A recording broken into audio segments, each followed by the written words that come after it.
Shalom, selamat pagi Bapak Ibu dimanapun Anda berada. Mari kita tetap bersukacita, berharap dan bergantung selalu kepada Tuhan. Karena kita percaya diberkatilah orang-orang yang mengandalkan Tuhan. Dan kita masih belajar terus masuk lebih dalam lagi tentang maksud abadi Allah. Dan saya berharap kita semakin teguh, semakin kuat, memiliki pemahaman yang benar tentang Allah yang kita sembah, siapa Allah yang kita percayai. Di hari-hari ini ada banyak orang justru meragukan tentang Allah yang adalah tiga pribadi. Allah Tritunggal, Allah kita Esa. Tetapi Allah itu adalah tiga pribadi, Bapa, Anak, dan Roh Kudus. Karena itu sebelum kita masuk memahami maksud abadinya, kita perlu mengenal siapa Allah yang kita sembah. Supaya kita tidak gampang tergoyahkan, tergoncangkan dengan penyesatan-penyesatan yang terus sedang terjadi. Dan saudara, saya berharap iman kita tidak bergantung kepada manusia, kepada pendeta yang hebat. Tetapi iman kita bergantung kepada kebenaran firman Tuhan. Karena kebenaran firman Tuhan itu adalah dasar yang kuat. Paulus berkata, aku mengajar kamu bukan dengan hikmat manusia supaya imanmu tidak bergantung kepada manusia,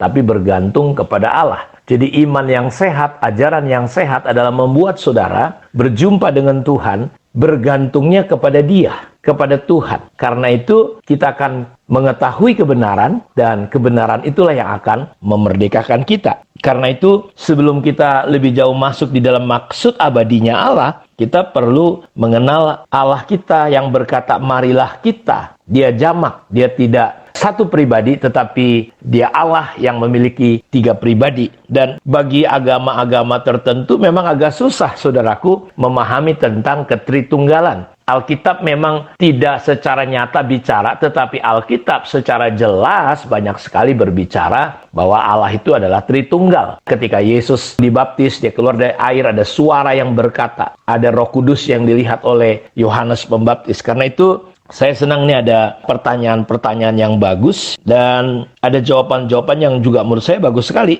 Kenapa ketika Yesus disalib, ya dia bilang, ya Allah, kenapa kau tinggalkan aku? Dalam Matius 27 ayat 46. Padahal Yesus dan Allah satu. Dan Yesus sudah rela disalib untuk menebus dosa. Tetapi Yesus seperti ingin ditolong oleh Allah ketika dia disalib. Ini ada pertanyaan bagus sekali. Dan jawabannya juga saya ingin ambil cukup bagus juga supaya kita memiliki wawasan, gambaran. Seperti telah dijelaskan bahwa Yesus dan Allah Bapa adalah dua pribadi yang berbeda, walaupun tetap satu dalam kesatuan. Jadi arti sebenarnya dari perkataan Yesus bahwa dia seperti ingin ditolong oleh Allah, itu saudaraku keliru sekali. Karena tidak seperti itu. Bahwa dia adalah posisinya manusia, ini penting sekali. Ketika di kayu salib, saudaraku, ada 7 perkataan yang disampaikan oleh Tuhan Yesus ketika dia ada di atas kayu salib. Dan di perkataan yang pertama itu, kalau Bapak Ibu baca, lihat di atas kayu salib itu, bagaimana Alkitab mencatat kronologis ketika Yesus di atas kayu salib itu juga, saudara-saudaraku. Pertama, dia berdoa bagi para musuhnya.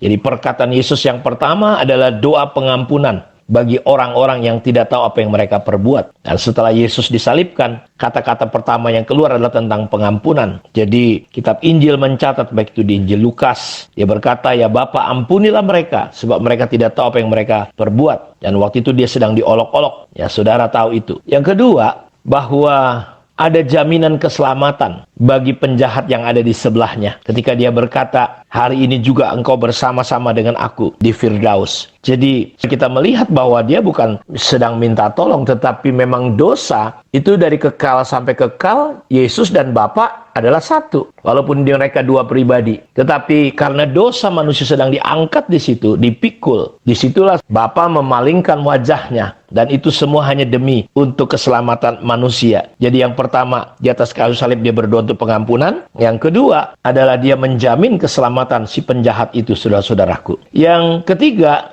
adalah kepedulian kepada Maria ibunya. Ketika Yesus melihat ibunya dan murid-murid yang dikasihinya, yang di sampingnya berkata ia kepada ibunya, ibu, inilah anakmu. Kemudian katanya kepada muridnya, inilah ibumu. Dan sejak saat itu murid itu menerima dia di dalam rumahnya. Jadi ketika Yesus disalibkan, Maria, ibu Yesus secara manusia berada dekat salib Yesus. Maria menyaksikan penderitaan Yesus dari dekat. Jadi saudara lihat, murid yang dikasihnya Yohanes. Yang keempat, perkataan Yesus adalah seruan tentang penderitaan rohani. Perkataan Yesus yang dikasih keempat adalah seruan tentang penderitaan rohani yang sedang dihadapinya. Alkitab mengatakan ketika Yesus sedang berada di atas kayu salib, kegelapan menguasai seluruh daerah itu selama 3 jam. Dari pukul 12 sampai pukul 3 sore. Jadi dalam rentang 3 jam itu, perkataan yang pertama tampaknya diucapkan sebelum 3 jam masa kegelapan tersebut. Dan lain kali kita akan coba belajar Saudaraku 7 atau kata-kata Yesus di atas kayu salib. Tetapi saya ingin ajak saudara melihat pertanyaan-pertanyaan lainnya. Di sini ada pertanyaan bagus sekali. Kalau saya mengilustrasikan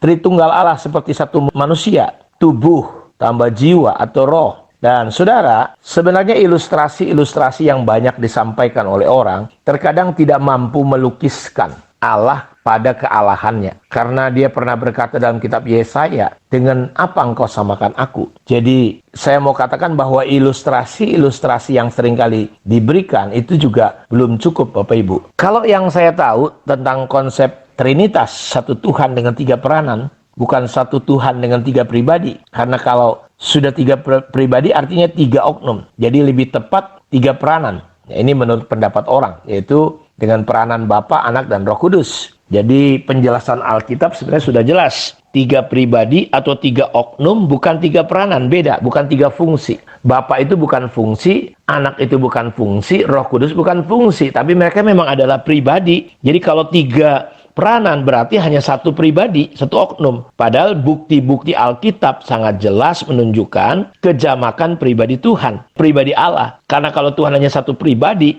bagaimana Anda misalnya menjelaskan tentang peristiwa pembaptisan Yesus, di mana Roh Kudus hadir dalam bentuk merpati dan suara Allah Bapa terdengar di surga? Bagaimana kita jelaskan Yesus berdoa kepada Allah Bapa? Apakah Tuhan berdoa kepada dirinya sendiri? Jadi, saudara-saudaraku, kita lihat ada banyak pertanyaan-pertanyaan yang menarik, dan saya mau katakan bahwa kita mulai mengenali Allah secara benar. Karena itu Bapak Ibu, pada hari ini, pagi ini, saya mengajak kita sebelum kita lebih jauh masuk ke dalam maksud abadinya Allah, kita perlu memahami Allah kita adalah Allah Tritunggal. Nah, jadi dalam hal ini saya mau katakan penting sekali saudara-saudaraku, kita mempercayai Allah kita dengan benar. Karena Alkitab berkata bahwa setiap orang yang datang kepada Allah harus percaya Allah itu ada. Maksudnya kita harus mulai belajar mempercayai Allah itu apa adanya Allah. Ukurannya menurut Allah, bukan menurut kita. Manusia terkadang ingin coba memasukkan Allah menurut logikanya. Allah itu saudaraku bukan hanya di atas logika, tapi terkadang kontra logika. Allah itu, ya, dia bisa diterima secara logika. Kita tidak meniadakan logika. Tetapi terkadang logika kita tidak mampu mencerna Allah. Contoh, bagaimana mungkin 2 ekor ikan, 5 ketur roti bisa untuk mencukupi 5.000 orang? Secara logika itu nggak bisa. Jadi Alkitab, Tuhan itu di atas logika. Karena itu kita ingin belajar dan kita semakin memahami dan mengenali Allah dengan benar. Kiranya Tuhan Yesus berkati kita semua.